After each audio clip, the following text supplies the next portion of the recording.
इस कक्षा में भचक्र की तीसरी राशि मिथुन राशि के बारे में बताया जाएगा।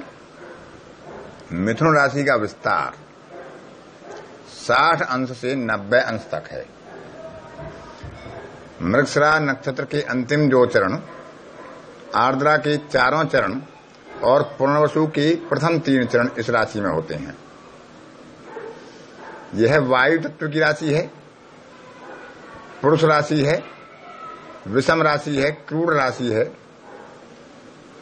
निष्फल राशि के रूप में इसका वर्गीकरण किया गया है।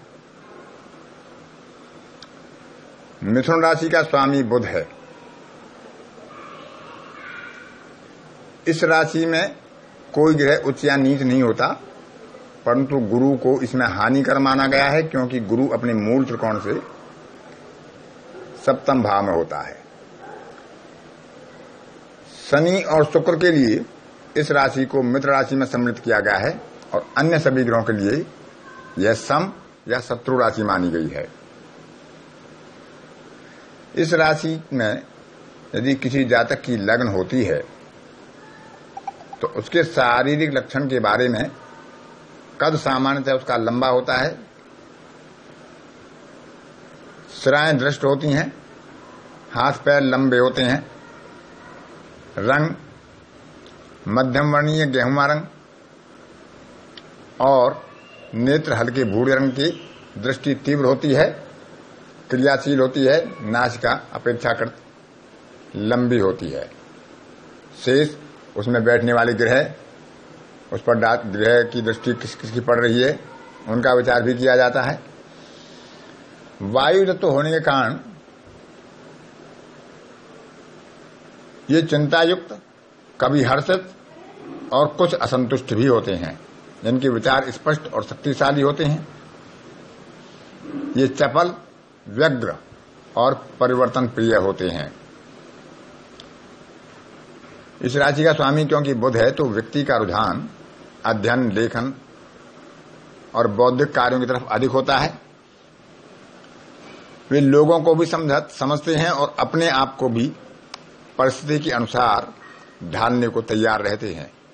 वे व्यावहारिक सलाह देते हैं, तार्किक उत्तर देते हैं, गुण दोष किसी भी कार्य के बतलाते हैं, परंतु उस पर सफलतापूर्वक स्वयं अधिकार नहीं रख पाते हैं या स्वयं उस प्रकार की व्यवस्था नहीं बना पाते हैं। द्विस्वभाव राशि है।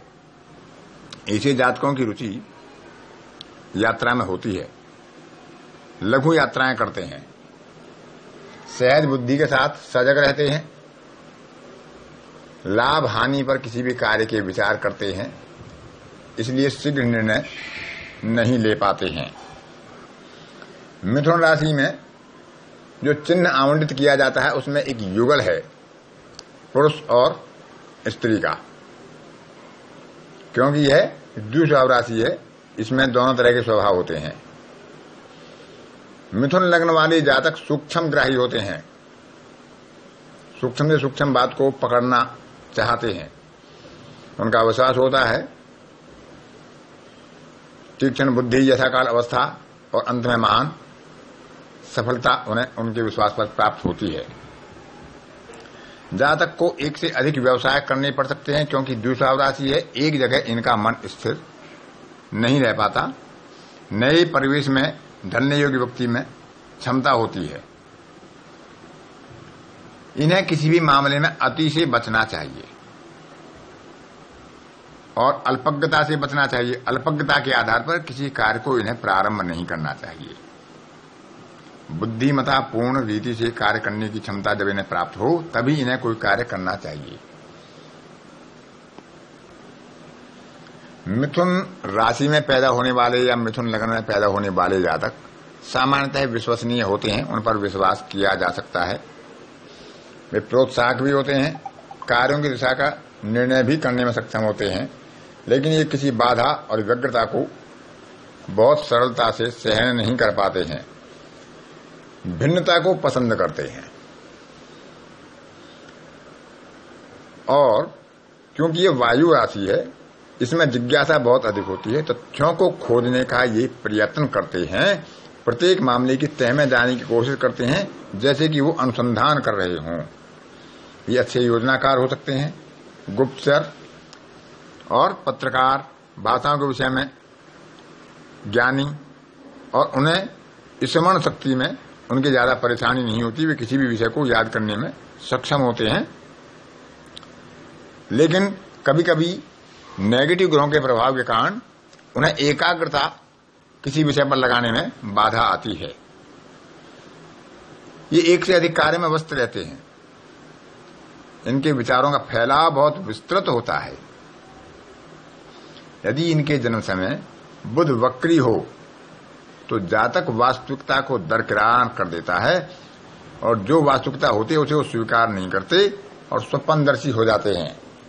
अन्यों के दृष्टिकोण को ये समझते हैं और उसी तरह स्वयं के लिए भी व्यवस्था करते हैं। मिथुन लग्न वाले जातकों में सुगमता से कोई भी कार्य करने में सक्षम नहीं होते। यदि किसी पाप ग्रह का वहां प्रभाव हो, इतनी अच्छी तरह भी नहीं कर सकते, नहीं कोई सफलतापूर्वक इनका मुकाबला कर सकता है। लेकिन इनके दोष का निवारण हो सकता है यदि ये कार्य का सावधानी पूर्वक निर्धारण करें और कार्य पूर्ण होने तक डटे रहें, क्योंकि इनमें एकाग्रता का अभाव और शीघ्र निर्णय लेने का भी अभाव होता है।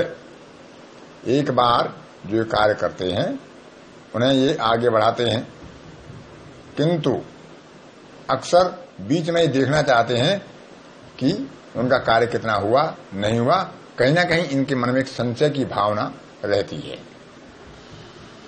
स्वास्थ्य की दृष्टि से देखें तो व्याकुलता और अनावश्यक चिंता के कारण ये अपने स्वास्थ्य की हानि करते हैं। विचारशीलता इनके दिमाग में चलती रहती है। ये जागरूक होते हैं और जितने जागरूक होते हैं उनकी इनकी बुद्धि भी सजग होती है। घबराहट इन्हें जल्दी सताती है। यदि ये मानसिक तनाव से बचें और अनावश्यक चिंता ना करें तो इनका स्वास्थ्य सामान्यतः ठीक रहेगा। कार्य की अधिकता इन्हें कष्टदायक होती है, क्योंकि तीसरी राशि है मिथुन राशि और ये फेफड़ों को शासित करती है। तो फेफड़ों से संबंधित रोग इस राशि को प्रभावित करते हैं, जिनमें शीत रोग हैं, आपका नजला, जुकाम, संक्रामक बुखार, पार्श्वसूर, क्षय रोग, खांसी, श्वास, दमा, जो फेफड़ों को प्रभावित करते हैं। ऐसे रोगों की संभावना ज्यादा रहती है यदि मिथुन लग्न पर या मिथुन राशि पर पाप प्रभाव हो। कंधे और बाहों को भी सूचित करते हैं। मिथुन राशि से यदि लगन पड़ती है तो छठवें भाव में वृश्चिक राशि होती है, और वृश्चिक राशि रोग भाव में होती है। तो वृश्चिक राशि से संबंधित जो रोग होते हैं, जिनमें तो कहीं भी गुर्दे में या आपके पित्त की थैली में पथरी हो सकती है, बवासीर का रोग, मूत्राशय संबंधी रोग, मल त्यागने संबंधी रोग, इस तरह के रोग इन्हें हो सकते हैं। बुखार और शारीरिक रचना में विकृति भी हो सकती है यदि यह लगन पीड़ित हो, और वृश्चिक भाव द्वारा वृश्चिक राशि में जो रोग पैदा होते हैं वो इन्हें कष्टदायक हो सकते हैं। इनके जीवन में परिवर्तन बहुत होते हैं। ये निरंतर सौभाग्य सुख पाते हैं या दुर्भाग्य और दुख भोगते हैं। विपरीत योनि के व्यक्ति द्वारा प्रभावित प्रकृति पर निर्भर करता है। वे अपने जीवन काल में किसी गुण का अभाव और प्रचुरता दोनों का ही अनुभव करते हैं। वे गुप्त संबंधों में यदि मंगल, शनि और शुक्र का सहयोग हो, जो 6, 8 और 12 भाव के स्वामी होते हैं, और लगाव इन्हें परेशानियां और हानियां देते हैं। कुछ को तो ऐसे संबंधों द्वारा संतान भी प्राप्त हो जाती है जो उनके लिए चिरस्थायी मुश्किल और सिरदर्द का कारण बन जाती है।